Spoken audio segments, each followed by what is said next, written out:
Isang paboritong comfort food ang Bibida Today. Isang classic food na perfect sa merienda o kahit simpleng cravings. Tara at alamin kung paano lutuin ang juicy, tender at overload sa sarap na burger.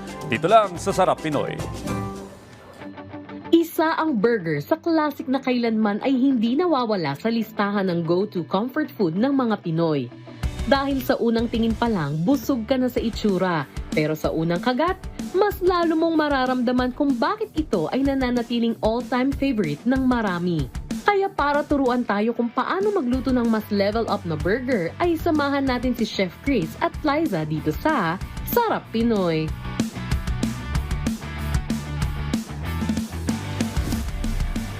Bago i-prepare ang ating burger, ay una nang nagprito si Chef Chris ng burger patty. Una ay naglagay si chef ng mantika at kapag mainit na ang pan, pwede na rin ilagay ang burger patty. Minarinate lang ni chef ang ground beef sa salt, pepper at liquid seasoning bago ito maging patty at lulutuin lang ang magkabilang side for about 2 minutes. I-start na natin i-assemble yung ating Olivia's Burger. So chef, umpisahan mo na. Dressing, both bread po siya. Once na malagyan na ni chef, after niya malagyan ng dressing, ilalagay naman na ni chef yung ating lettuce. So after nung lettuce natin, i-assemble naman na ni chef yung ating fresh tomatoes. Then after niyan, yung ating burger patty.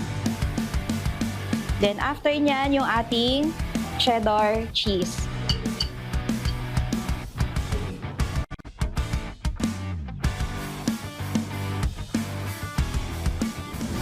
Ito na po ang ating Olivia's Burger.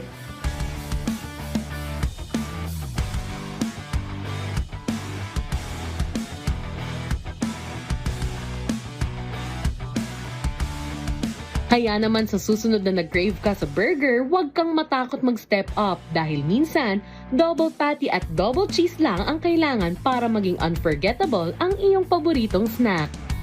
At kung gusto nyo naman balikan ang nakaraan nating episode, maaari nyo yan bisitahin sa aming official social media accounts at Rise and Shine Pilipinas sa Facebook, YouTube at Instagram, habang RS Pilipinas naman sa TikTok at X.